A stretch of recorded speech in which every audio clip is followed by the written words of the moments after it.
Oh god, I should probably find a new intro for these videos. Welcome back everyone to another talking video. I'm gonna have to give you guys a little bit of backstory in this one. So for the last few years or so, ever since the Launchpad Pro came out, there's been a plugin that's been around called Top Lights, which we've needed to control the top row of lights on the Launchpad Pro. There's been a fair few versions of the Top Lights plugin, but I wanted to put a version of that together that had so many extra features to it that you wouldn't even need anything else. So I've crammed a whole bunch of features into the plugin I'm about to show you, such as multi-sample resetting, multi-controller support, different scaling, different velocity remapping, a whole bunch of other things that I'm going to go over in a few minutes. All of these things are going to be so useful for you guys. You know what's also really useful? Having some time off from all this stuff. And that's why this video has been brought to you by G2A and the recently released PlayStation Classic. So this PlayStation Classic is essentially a remodeled version of the original PS1, but a lot smaller and still has all the old games on it.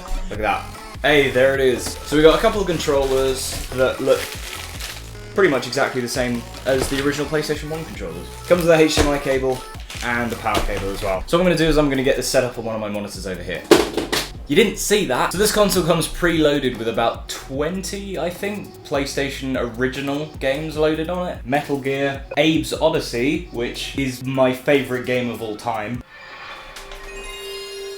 Throwback.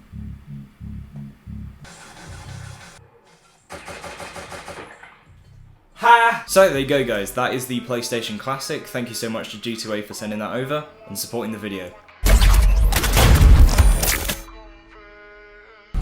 So Project Manager is actually two different devices. There's Input Manager and there's Output Manager, and I'm sure you can work out what they both do. So what we're going to do is we're going to head over to my download site and we're going to head to Project Manager right here. And we're going to download the Input Manager as well as Output Manager, and I'm going to talk about both of those in this video. So now when we get into Ableton, I'm going to create this new MIDI track just like this. So what you'd normally do for a MIDI track like this is you set your MIDI device as the input by selecting it from this drop down menu here, as well as the output like that. And that usually works well because that's a pretty simple way of doing it. There's not really any issues with doing it like that. But there's a slightly different way of doing it that I've come across that I think works a lot nicer than that. So what I'm going to do is I'm going to create two new MIDI tracks. So I'm going to name them. We're going to take the Input Manager device and we're going to place that on the input track, and we're going to take the Output Manager device and put that on the output track. Then for our input track, we're going to pick our Launchpad as the input there, and we're going to change the monitoring mode over to in, and then for the output track, we're going to change the output to our Launchpad. Now for the track we want to control, we're actually going to pick the track that we've just made as the input, and then the output track that we just created as the output. It's a little bit confusing, but essentially what you're doing here is you're creating a way of modifying the input MIDI before it reaches all of the other tracks, and then you're modifying the output MIDI through a single track, which can make it a lot simpler when it comes to multi-Launchpad projects. Now, so as you can see in the Output Manager, there's a whole bunch of different devices you can choose from. There's all of these Launchpads here on the first page, and then on the next section, there's the Matrix controller, there's the Ableton Push 2, the Classic Launchpad, and the MIDI Fighter 64. I'm going to take you through all of the 8 different controllers and how they all work with Output Manager. So what I've done right here is I've made a quick light effect that looks like this when you play it on a Launchpad. As you can see, none of these notes that I've just made are going to the top row or the mode light. So what you can do to fix that issue is you can use the Output Manager plugin with whichever device you have. So for now, I'm going to pick Launchpad Pro, and it will come up with a reminder just telling you how to select your inputs and outputs again using separate tracks. So we're going to hit OK, and now that I've selected Launchpad Pro, it will format all of the notes that are going through it for all of the special values of the top row. So there's also a window for advanced settings right here. For the Launchpad Pro, it's possible to turn the mode light on and off, and that will basically allow note data to travel to the mode light. So now when I play that light effect, you can see it does actually make it out onto the mode light as well. Now using this plugin, it's also possible to hide the user and the mode light with just the click of a button. So if you come over here to the advanced settings and you hit hide user and mode, it will hide any extra lights on the current device that you have selected. So like I said earlier, this plugin converts a certain set of notes to make it possible for you to map the top row and the mode light. I'll put a little diagram on screen now as to what the mappings are of that. Another thing as well, it's very important that when you're using a Launchpad Pro,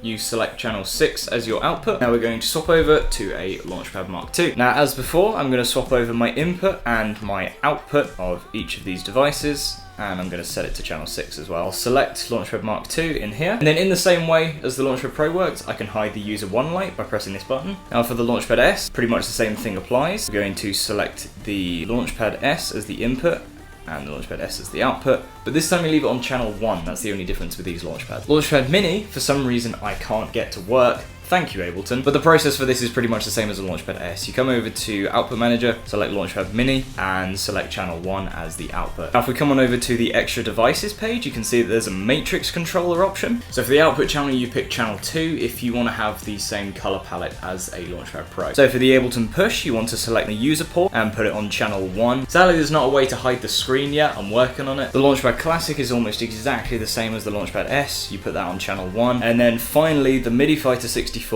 is set up almost exactly the same way as the Launchpad Pro. You set that to channel 6 as well. So as you can see, there are so many options for controllers in this plugin. Now there's a couple of extra settings in here that I want to talk about. There's a color profile option that you have, which essentially, for the Launchpad Pro, there's either a default color palette or there is a conversion from the color palette of a Launchpad S over to Launchpad Pro. So if a project was made for Launchpad S, you would come down here and you would pick RG to RGB, just like that, and it would look almost identical to a Launchpad S project. Now the same goes for Launchpad S, but it's slightly different. There's a very rough conversion from a full RGB palette, being the Launchpad Pro, to the Launchpad S palette, which is only red and green. Now the blue in this case becomes red. It's just kind of a choice I went for. Obviously there's no blue there, so I had to pick something. So the reason you'd want to use this is if there's a project made for a Launchpad Pro or a Mark II and you would like to use the project on a Launchpad S Mini or a Classic, this will make it work that way. Now there's a couple of extra profiles actually for the Ableton Push. There's a default color profile which will use all of the standard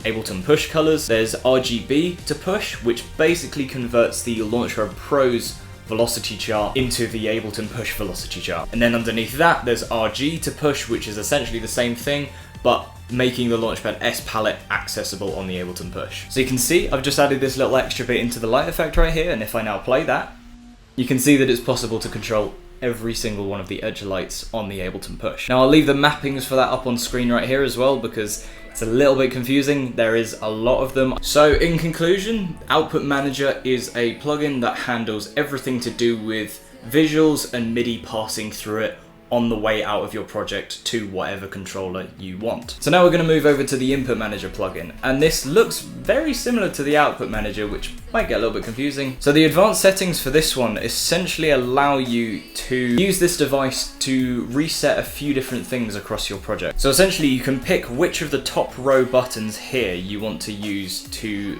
change a certain aspect of your project. So there's a few different features in here. So for example, there's a clear and stop all light effects. So when you hit this button on the top row right here, any MIDI extension 2.1 or higher light effects will stop immediately when you press that button. There's also a reset multi-cycles button, which you can set to the second one if you like. What that will do is if you have my multi-sample plugin or my multi-light plugin, by pressing that you can reset all multi-sampling across your Launchpad project. There's also a command to stop Ableton playback. So again, if I hit that first button, it will treat it as if you've just pressed the stop button in Ableton Live. And then finally, there's a controller for hiding all user and mode lights across the Launchpads that you have plugged in.